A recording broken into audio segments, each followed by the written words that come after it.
Compassion Fatigue and How to Show Up Every Day by Sonja Keller. Use your voice for kindness, your ears for compassion, and your hands for charity, your mind for truth, and your heart for love. Anonymous. I remember when I was a child, my mother asked, "What do you want to do when you leave school?" My answer was simply, "I want to help people." The response, not so oddly, was, "That's not a career." This confused me because even at an early age, I understood what lit up my world and what my why was in life. I loved to help people. Why couldn't this be a job?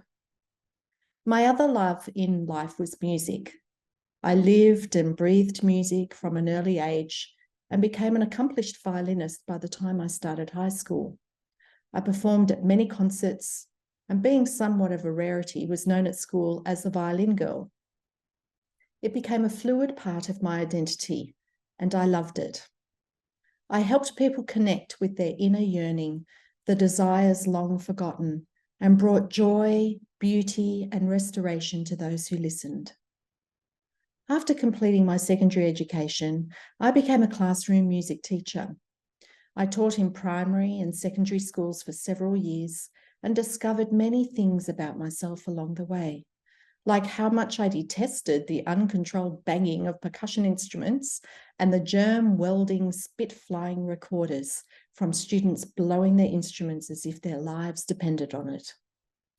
I also had a penchant for troubled children. I seemed to attract them to my classroom. They liked me because I liked them. I gave them respect, time, and energy, and we worked well together, achieving wonderful things. They were fun and unafraid to be different. They had guts and spirit. We were kindred in that way. My teaching propelled me into the field of juvenile justice. I worked alongside many talented teachers who, like me, valued the spirited adolescents we worked with. Our days were filled with camaraderie and awe as we challenged the system to provide meaningful learning experiences that were relevant and engaging to the children and young people we worked with. Something, however, continued to gnaw at me. Was this my future? I yearned to go deeper. There was more of me to give. And so I found social work. It was a perfect fit. I went back to university and graduated with honours, specialising in mental health. And finally, I felt aligned to my life's calling. I was helping people. As a social worker, I worked across many domains, namely corrective services, mental health, and child protection. Eventually, I went into private practice, where I've been the founder and clinical director of my business for the last 10 years.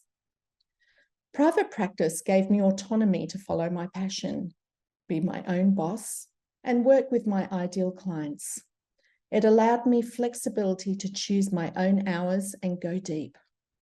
I used the accumulation of skills, knowledge, and experience I'd gathered over the years and gained deep satisfaction from this.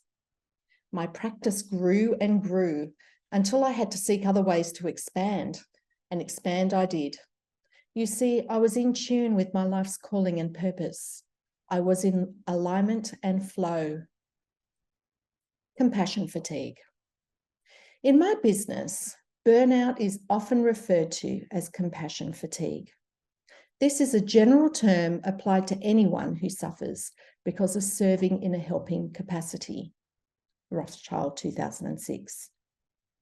I was always able to feel the energy of others and understand what they were thinking and feeling without them saying anything. I didn't perceive this as a gift until I was much older, when I realized with much frustration that not everyone can do this. Empathy is truly a gift, but one that we must carry with caution. So here's the thing. Feeling others' pain and suffering helps us be wonderful therapists. However, it also may cause vicarious trauma if we're not careful and don't have proper measures in place to keep us safe. When we absorb other people's energy, it sits in our body, which can have profound effects on our limbic system and make us sick. The effects of vicarious trauma are widely studied and encompass chronic fatigue, post-traumatic stress disorder, and fibromyalgia, just to name a few. I once knew a trauma therapist who died of a brain tumor. Who knows how much of that was predisposed biology and what was related to the stress of working with people's trauma day in and day out. No matter what your profession, fatigue is a thing that has wide-reaching effects, not just on us, but our families, co-workers, and the wider community we serve. So it's necessary to make sure we take diligent care of ourselves so we can keep on turning up every day and be our best self. As with all professions, I've had to safeguard my energy. We helpers are notoriously good at giving to others and exceedingly merciless when it comes to caring for ourselves. Like most, I learnt the hard way. Luckily, I'm a fast learner and rectified this issue quickly. So, how do we safeguard our gifts of empathy and compassion so we can show up each day and create longevity in our chosen profession? Here's how. 1, do what lights you up. Knowing your why is an essential element to combating fatigue and burnout. What lights you up? What problems do you want to solve? What are you passionate about? How can you use your experience, knowledge, and skills to create change? These are questions to ask yourself when considering starting a business or going into a specialized line of work. You are going to be in it, hopefully, for a long time, so you need your passion to ignite you day after day, month after month, and year after year. We've all experienced being in a job we don't enjoy. We don't invest in it. We dread showing up on Monday mornings and would much rather stay in bed. So listen to your calling. Find your purpose. It will put you on the path to success and will help you to avoid burnout. Number 2, boundaries. Boundaries are essential.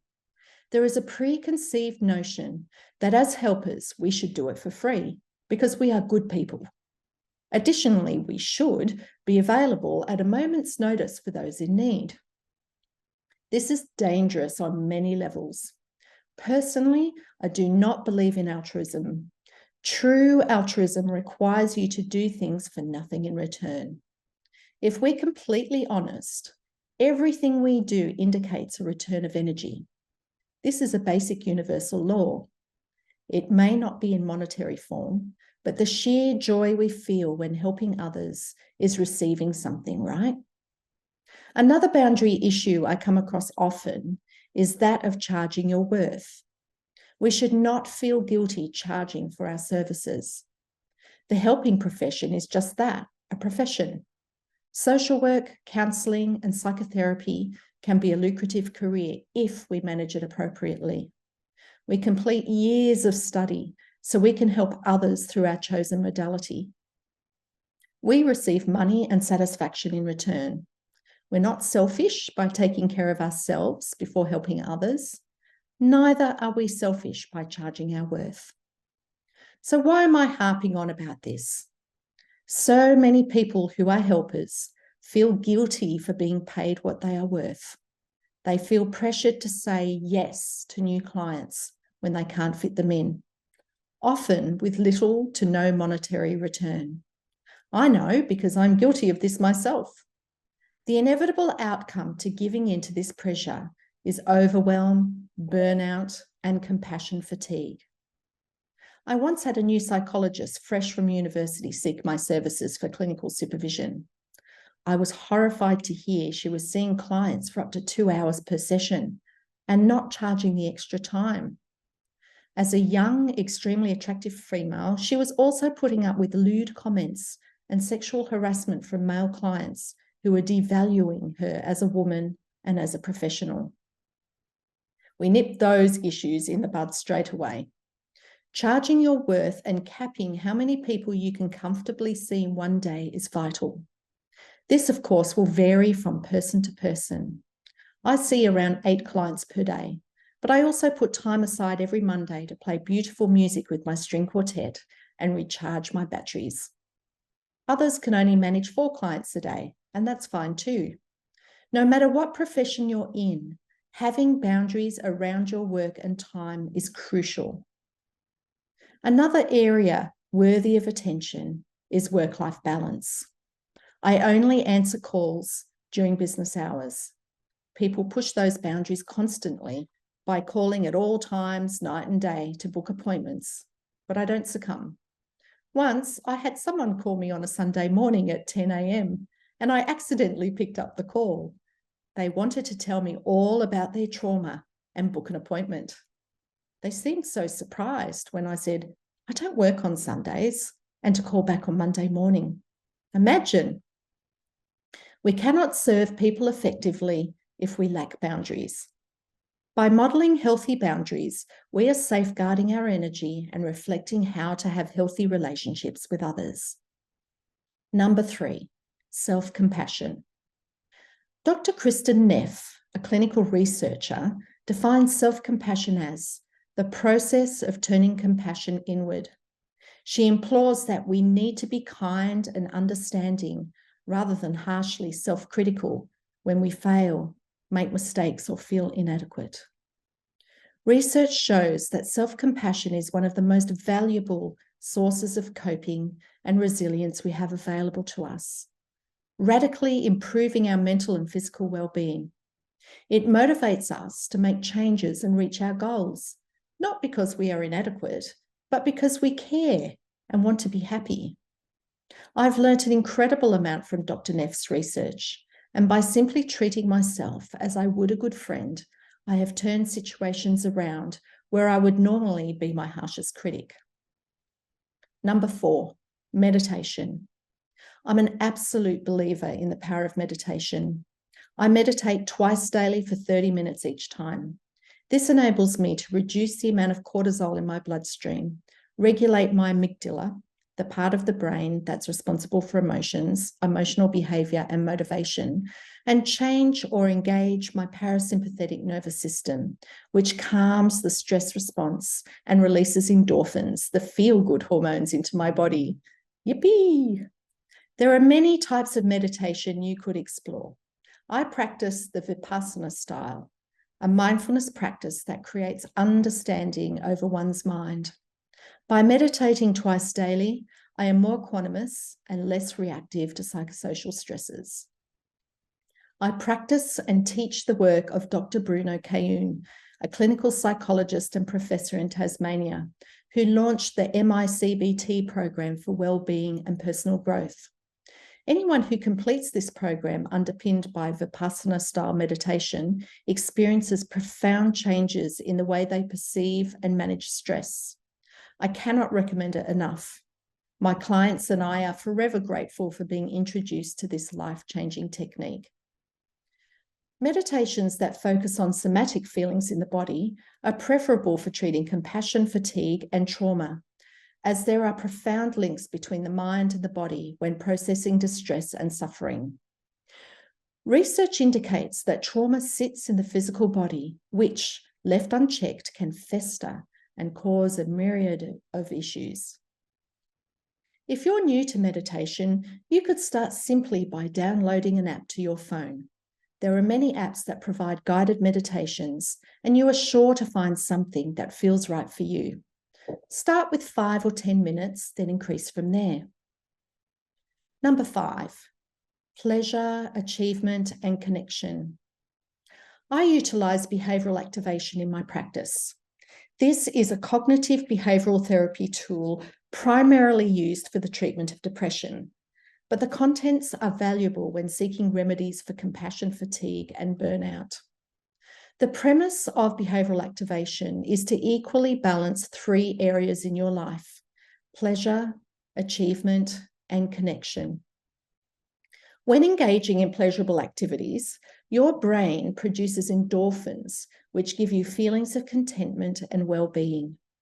Pleasurable activities can range from reading an enjoyable book to walking in the park or doing water sports. Everyone has different ideas of activities that are pleasurable, and it's fun to write a list of everything you enjoy doing and include activities you've yet to try.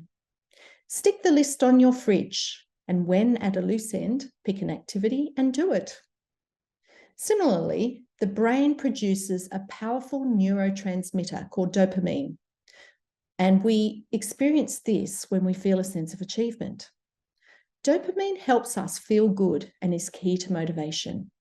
Therefore, engaging in tasks that require you to achieve something is important for your overall mental health. Lastly, humans were made to be in community with others. Connection with others releases oxytocin, affectionately known as the love hormone. For example, oxytocin is released when we hold a newborn baby, hug our significant other, or share a laugh with a close friend. Oxytocin is necessary for good mental health and is important to consider in self-care practices. In summary, compassion fatigue is a general term applied to anyone who suffers because of serving in a helping capacity. It can be conscious or unconscious, which left unchecked can lead to vicarious trauma and burnout. Burnout, on the other hand, describes anyone whose health is suffering or whose outlook on life has turned negative because of the impact or overload of their work. Both are legitimate areas that require our attention. If we're to successfully engage in a long and prosperous business venture, there is much we can do in the way of educating ourselves around the biopsychosocial impact of stress. This chapter hopefully gives you things to consider, as well as some actionable steps you can implement right away to safeguard your energy and well-being. Because you are important, and so are the skills, knowledge, and experience you share with the world.